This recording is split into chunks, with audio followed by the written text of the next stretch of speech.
Welcome to our English course. I'm so glad you're here for Lesson 5, where we will dive into the fascinating world of numbers from 0 to 20. This lesson is all about helping you speak and write numbers in English with confidence.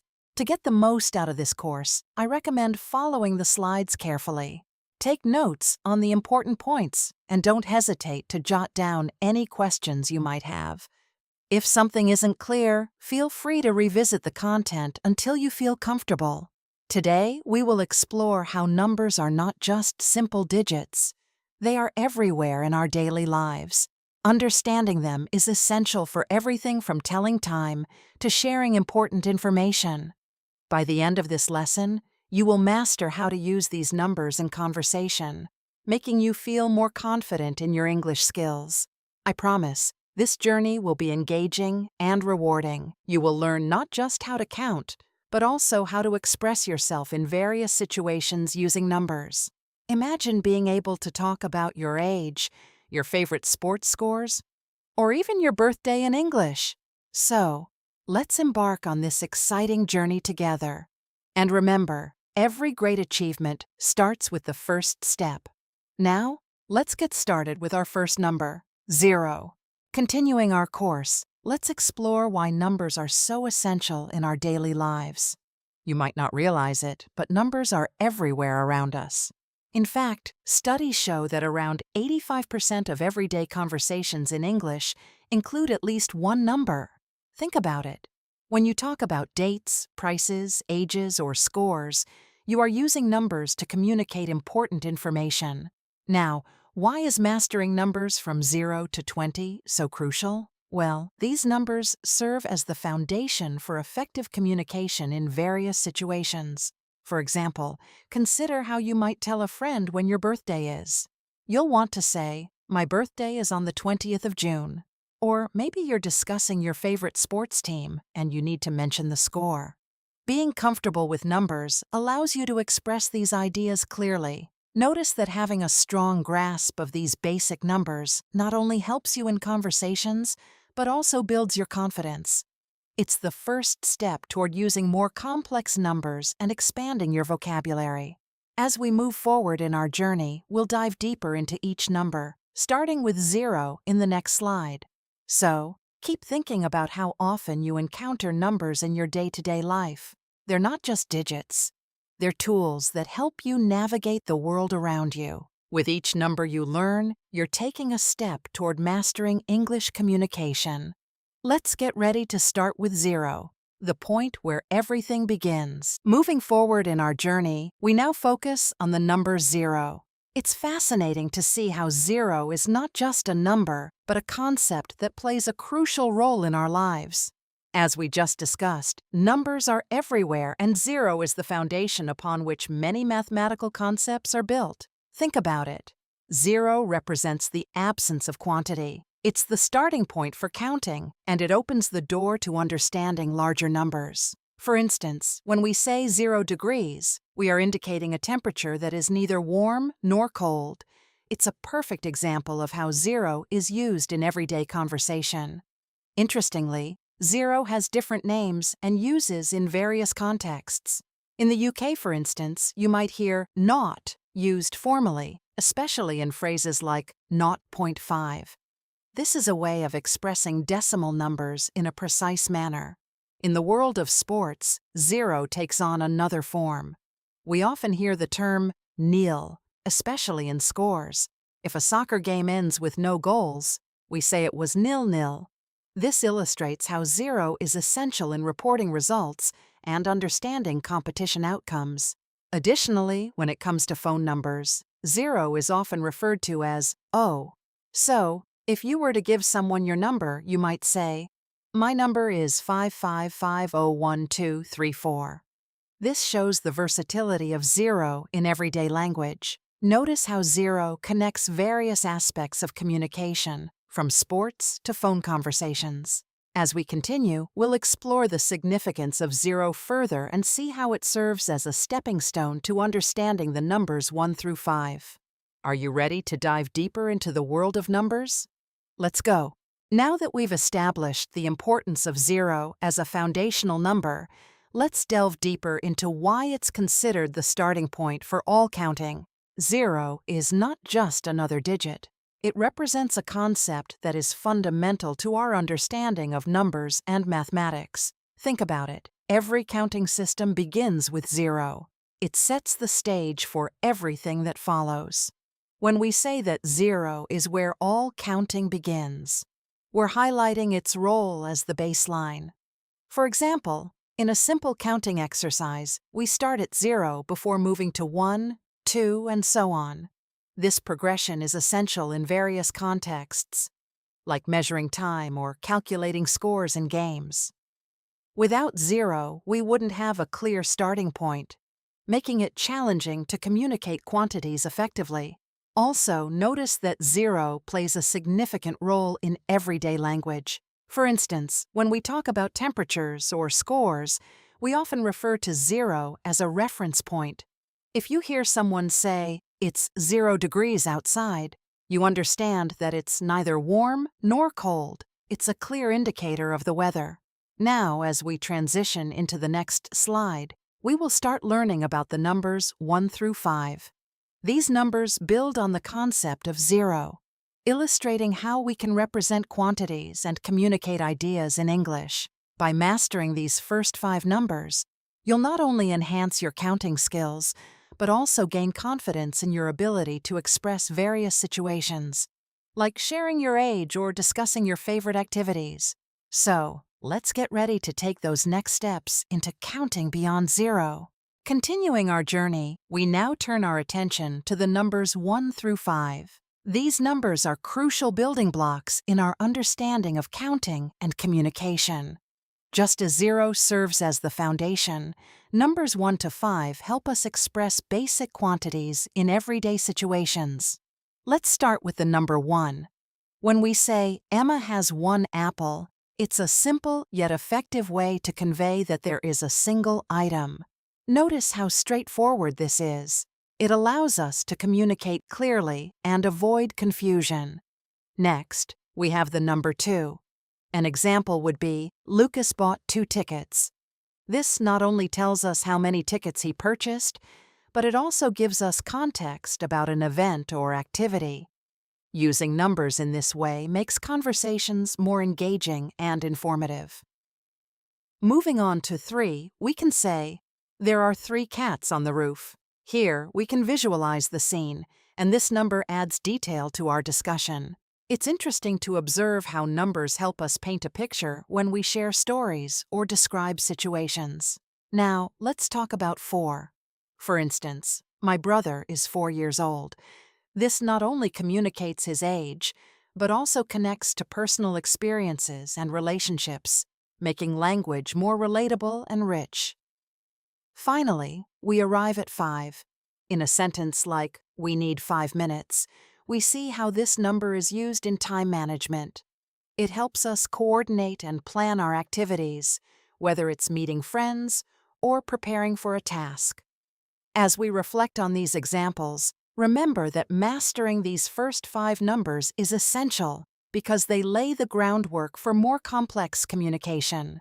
In the next slide, we will expand our vocabulary with numbers 6 to 10, allowing us to express even more ideas. So, let's keep building on this foundation. Moving forward in our journey, let's expand our vocabulary by exploring the numbers 6 through 10. Just as we built a solid understanding with the numbers 1 through 5, these next 5 numbers will allow us to express even more ideas and quantities in our conversations. Starting with the number 6, consider this example. "She scored 6 points." Here, we can see how 6 is used to communicate specific information about a score. It gives us insight into performance and achievement. Notice how using numbers like this makes our statements clearer and more meaningful. Next, we have 7. You might say, "The week has 7 days." This is a practical example that we encounter in daily life. Every week is divided into 7 days, which helps us plan our schedules and activities. It's interesting to observe how effortlessly this number integrates into our understanding of time. Now, let's move to 8.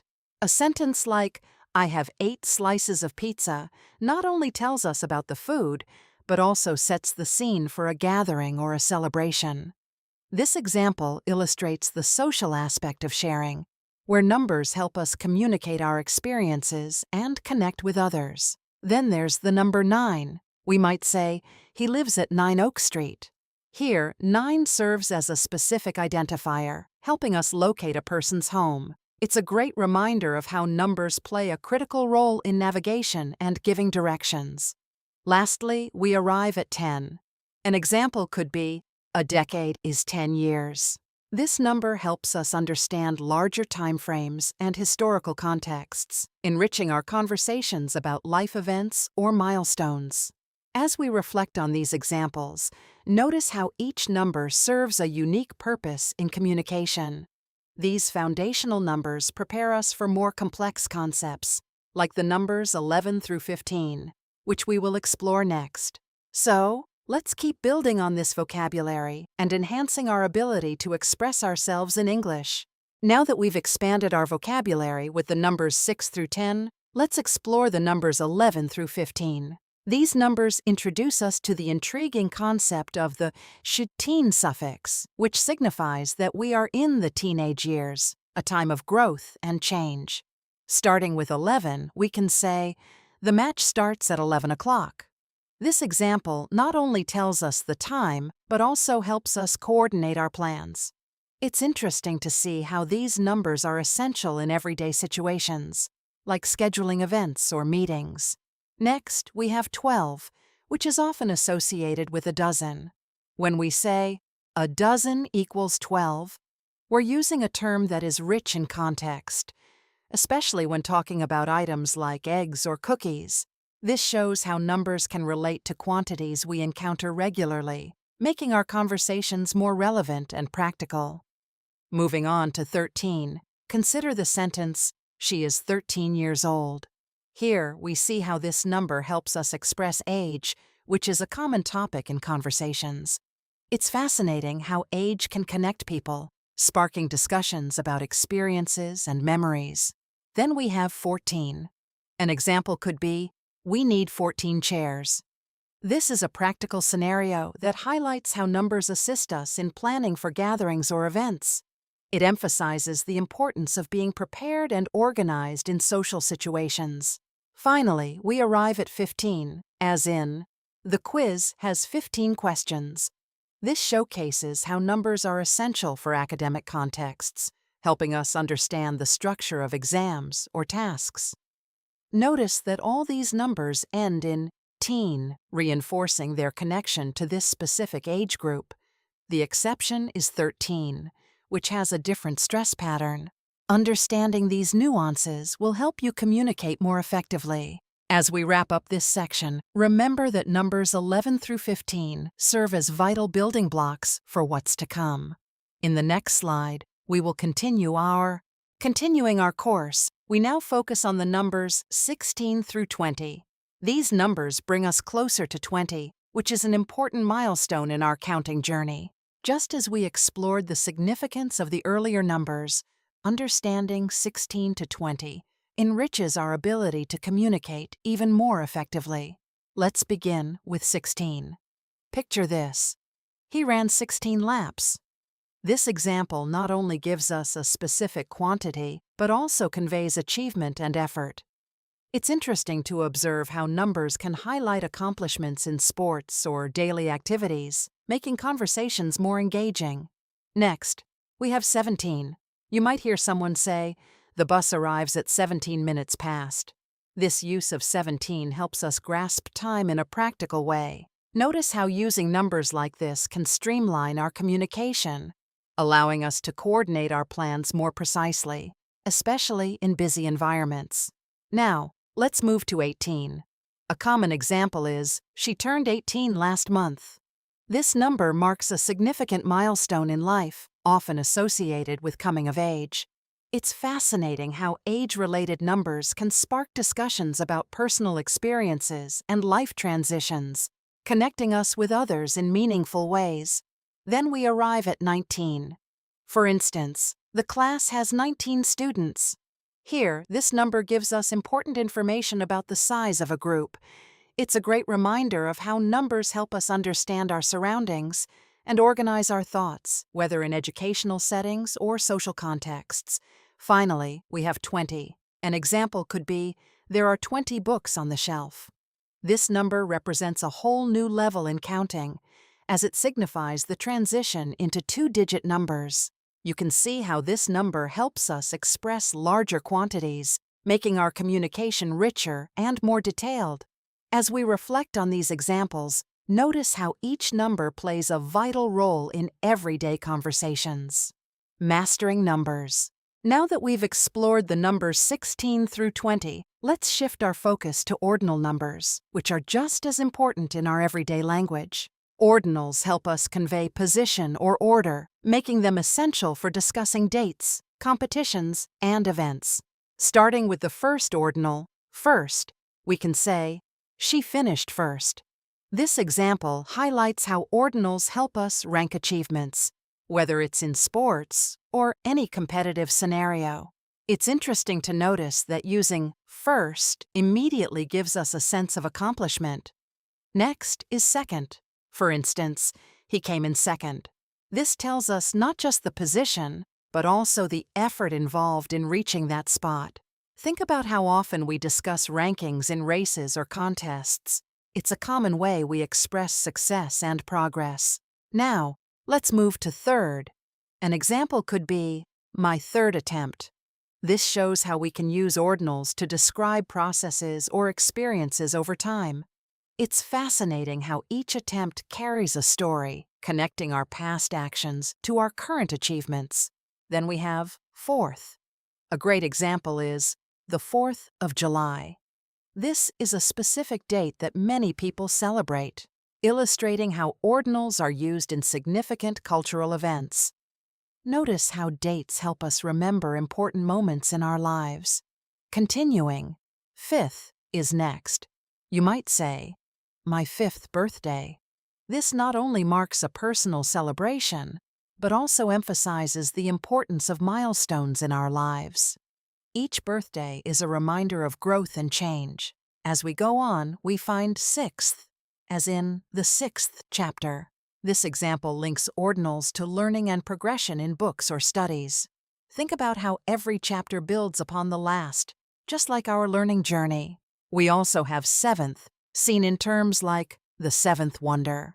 This phrase connects us to extraordinary achievements and marvels of the world. It's amazing how ordinals can encapsulate wonder and curiosity. Next is 8th, as well. Now that we've delved into the world of ordinal numbers, let's take a closer look at what they mean and why they are so vital in our daily lives.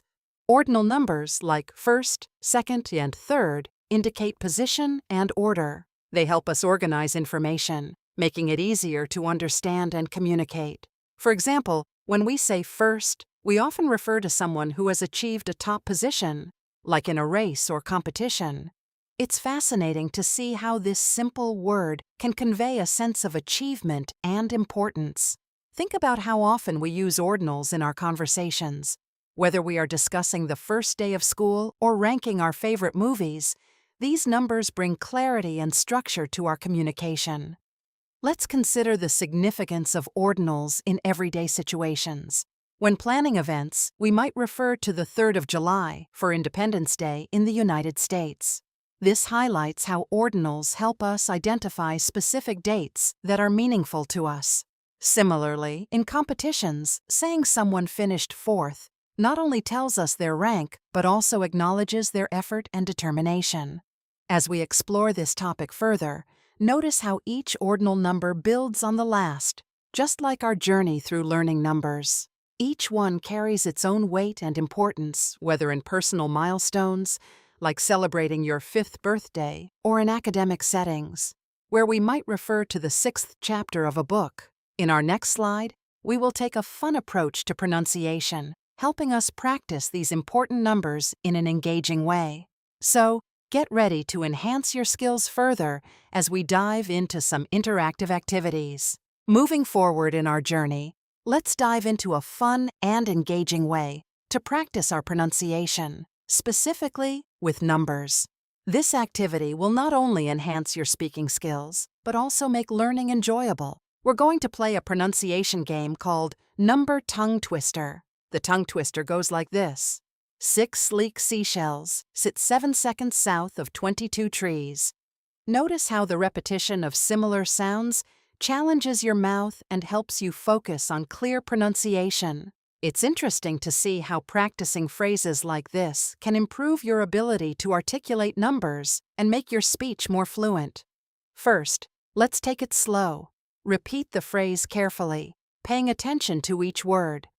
This initial step is crucial because it allows you to understand the rhythm and flow of the sentence. Once you feel comfortable, gradually increase your speed. You'll find that with practice, your tongue will become more agile, and saying these numbers will feel more natural. Now, here's the fun part. Practice in pairs. Take turns saying the tongue twister, switching roles each round. If someone stumbles or makes a mistake, they'll be out of that round. The last person standing is the winner. This not only makes learning interactive, but also encourages friendly competition, which can be a great motivator. As you practice, think about how this exercise connects to our previous discussions on ordinals and numbers. Each time you say this tongue twister, you're reinforcing your understanding of those numbers in a dynamic way. In our next slide, we'll challenge you with an interactive bingo game that will further solidify your knowledge of numbers. So, get ready to have some more fun while learning. Continuing our course, let's have some fun with an interactive activity called Number Bingo.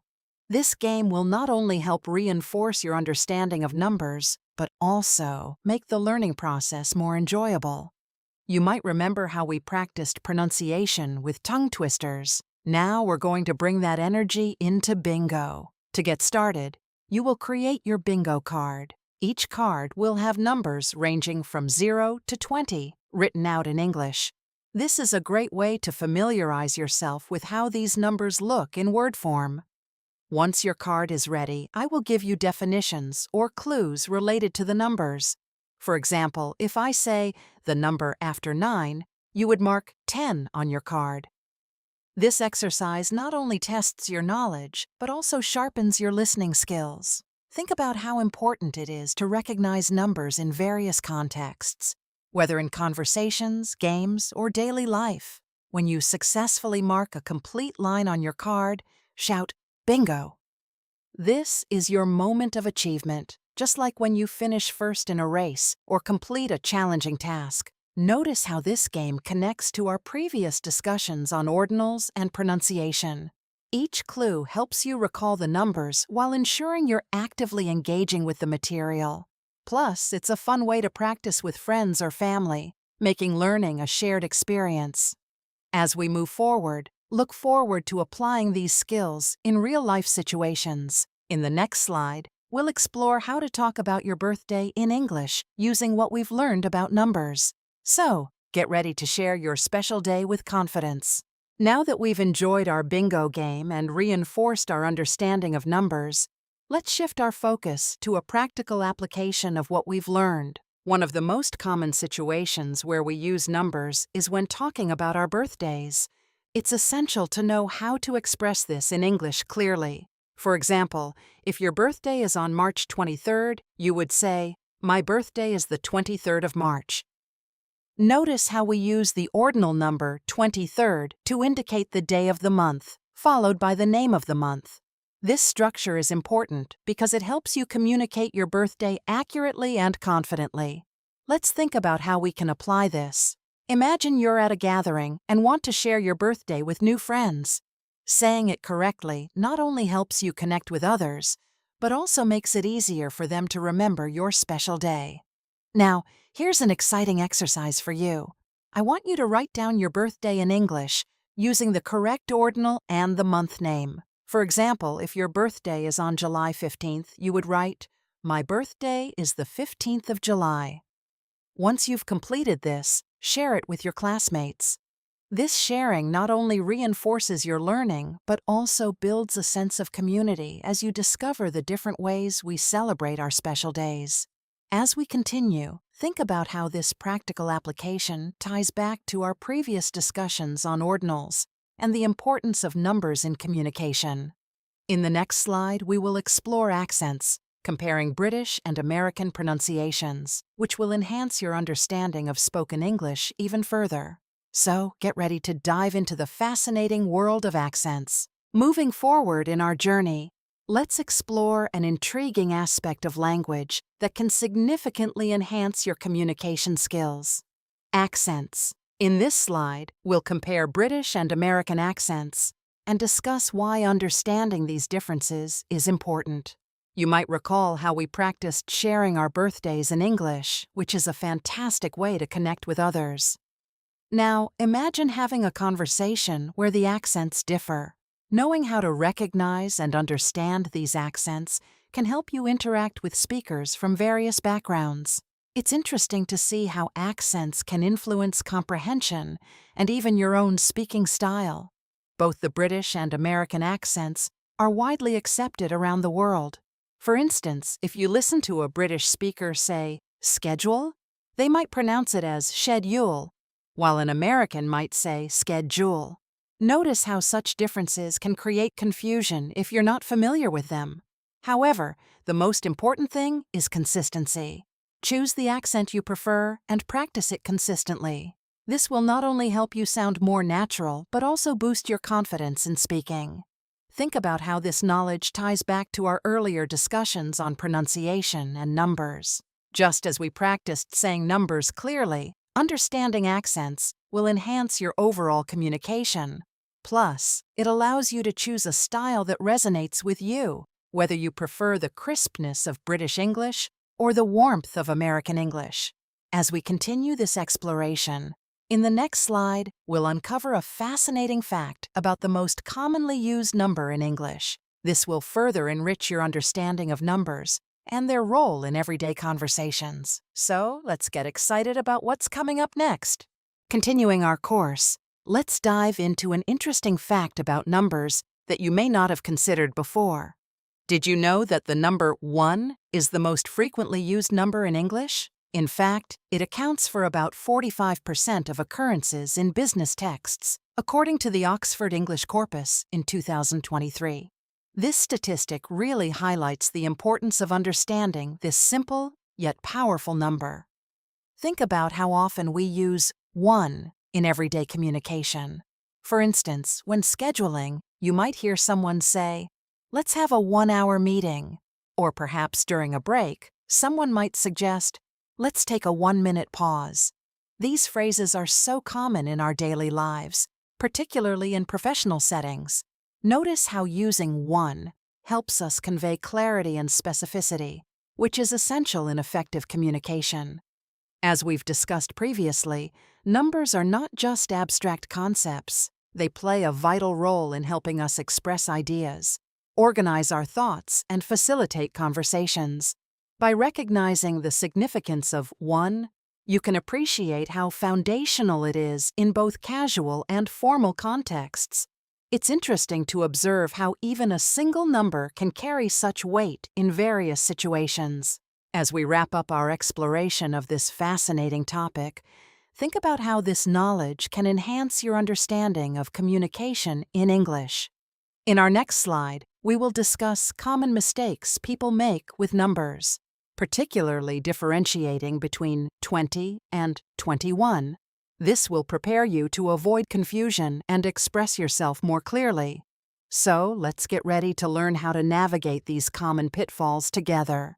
Now that we've learned about the significance of the number 1 and its frequent usage in our communication, let's address a common mistake that can trip many learners up, confusing 20 and 21. Picture this scenario. You might say, "I have 20 apples and 21 oranges." Notice how the word "and" helps clarify your statement. Without it, saying, "I have 20 apples, 21 oranges" can create confusion. It's essential to connect these numbers correctly to ensure your message is clear. Think of 20 as a solid foundation. When you add 1 to it, you're building on that foundation, not replacing it. This is where the conjunction "and" plays a vital role. It acts like a bridge, linking the two quantities in a way that makes sense. If we think of 1 as an extra point added to 20, it helps visualize that we're not just jumping to 21, but rather adding to 20. This understanding is crucial, especially when communicating in English, where clarity is key. Just like we practiced with ordinal numbers when talking about birthdays, using "and" correctly will enhance your conversations, making them more fluent and coherent. As we move forward, keep this tip in mind. In our next slide, we will put your knowledge to the test with a mini quiz, where you can choose the correct forms of numbers in sentences. This will be a fun way to apply everything we've discussed and solidify your understanding. So, let's get ready to dive into that quiz and see how well you can navigate these number-related challenges. Moving forward in our journey, it's time to put your understanding of numbers to the test with a mini quiz. This will help reinforce what we've learned so far, particularly the distinction between cardinal and ordinal numbers. Remember how we discussed the importance of clarity in communication? This quiz will help you practice that. Let's look at the first question. She is 6 years old. Is it A, 15 or B, 15th? Notice that we use the word 15 here because age is expressed with cardinal numbers, not ordinals.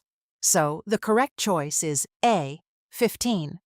This highlights how context matters when using numbers in sentences.